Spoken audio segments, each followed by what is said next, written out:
안녕하세요. 김상철 목사입니다. 오늘은 사도행전 3장 19절 말씀을 통해서 회개하고 돌이키자 라는 제목으로 새벽 묵상을 하도록 하겠습니다. 본문을 읽겠습니다. 그러므로 너희가 회개하고 돌이켜 너희 죄 없이 함을 받으라. 이같이 하면 새롭게 되는 날이 주 앞으로부터 이를 것이요.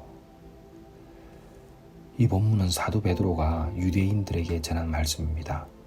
회개하고 돌이켜라는 이 말은 죄에서 돌아서서 하나님께 나아가 죄 사함을 받으라는 권면이었습니다. 이렇게 함으로써 새롭게 되는 영적 회복을 약속받는다는 구절이죠. 여러분, 우리는 날마다 회개하는 삶을 살아가고 있습니다. 사실은 우리 주변을 보더라도 회개하지 않는 사람이 있을까요? 모두가 다 회개를 한다고 말하고 있습니다. 우리 교회는 매주 모여서 회개하고 있죠. 그런데 왜 회개가 계속 필요할까요? 바로 회개가 형식이 되어버렸기 때문입니다. 형식이라고 하면 교회에서 주님 누구누구를 미워하는데 용서해 주세요. 주님 제가 이런 걸 했는데 다시는 안 하게 해주세요. 라고 눈물을 흘리고 기도를 합니다. 회개 기도를 하죠. 그런데 돌아가면은 미워하는 사람을 사랑해야 되는데 그것이 사랑하지 못하는 것이죠. 그리고 돌아가면 하지 말아야 하는데 계속 하게 되는 것이죠. 이런 형식적인 회개가 쌓이면 나중에 그것이 위선이 됩니다. 위선자가 다른 것도 아니죠. 말하고 행동이 다른 것이 위선자가 아니겠습니까? 옛날에는 예수님을 믿는다라고 말하면은 정말 중요한 의미가 담겨 있었습니다. 저희 아버님이 결혼을 하실 때 어머니하고 중매 결혼을 하셨거든요. 그런데 어머니는 자신과 결혼할 남편의 얼굴을 본 적이 없어요. 그리고 아버지도 어머니를 처음은 멀리서 봤답니다. 그러니까 어떻게 봤냐면 그 옛날 시골 이렇게 집 있잖아요. 그 대문을 열어놓고 저기 안방문을 또 열어놓는답니다. 그럼 거기에 어머니가 누가 같이 있으면 아버지는 쑥 지나가면서 한번 힐끗 보고 지나갔답니다. 이게 선을 본 거랍니다. 이렇게 해서 이제 결혼을 하잖아요. 그러면 얼굴도 모른 채 만나서 뭐 잠깐 보고 이렇게 만났지만 아무것도 모르는 두 사람이 집안의 약속으로 인해 가지고 이제 결혼을 하지 않습니까? 그러면 여성은 어떻게 합니까? 남자를 따라가는 거죠. 그래서 여자 팔자는 남자의 팔자가 되는 거다라는 말이 있었습니다.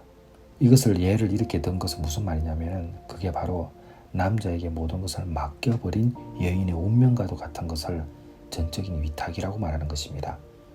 사람들은 쉽게 예수님을 믿는다고 말하지만 이런 위탁이 일어나지 않는 이 믿음은 의미가 없는 것입니다. 그러므로 전적인 위탁을 하게 되면 내가 없어집니다. 예수님과 하나 되기 때문이죠. 예수님 안에 있는 나만 있을 뿐입니다. 예수님께서 왜 회개하라고 하셨을까요? 세상 사람과 구별되는 거룩한 삶을 살라라고 하시기 때문입니다.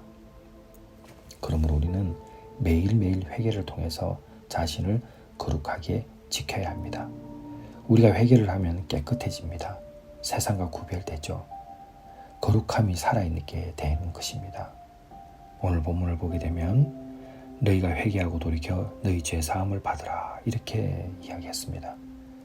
제가 오늘 말씀드렸던 이러한 내용들은 오카는 목사님께서 2007년도 상암동에서 있었던 평양대부흥 100주년 기념대회를 마치고 기자들과의 인터뷰하면서 나눈 대화의 일부이기도 합니다.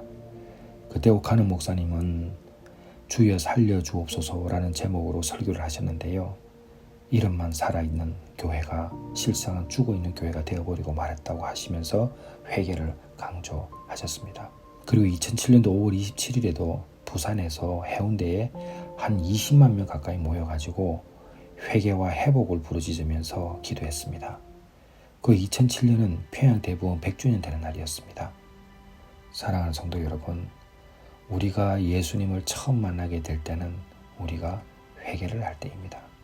아무리 교회에 나와서 성경도 읽고 기도도 하고 해도 회개 없는 성경 읽음, 회개 없는 기도가 어떤 힘이 있겠습니까? 그렇게 되면 위선자로 살아갈 수밖에 없는 것처럼 여러분, 우리 회개하고 한번 회개한 것은 다시 돌이키지 않도록 처절한 싸움을 하는 그런 믿음의 성도가 되기를 원합니다. 그리고 여러분, 지금 잘하고 계세요. 우리 내가 사랑하는 교회 성도들은 날마다 전쟁하며 자신과 싸워 이기는 분임을 저는 믿고 있습니다. 여러분을 보면 진짜 믿어져요. 부족한 종이 여러분을 위해서 기도하면서 이 믿음이 있습니다. 사랑하는 성도 여러분, 우리 회개하고 회개한 것은 다시는 저지르지 않는 그런 믿음의 사람이 되었으면 좋겠습니다. 예수님께서는 죄인 한 사람이 회개를 하면 하늘에 큰 기쁨이 있다고 말씀을 하셨습니다.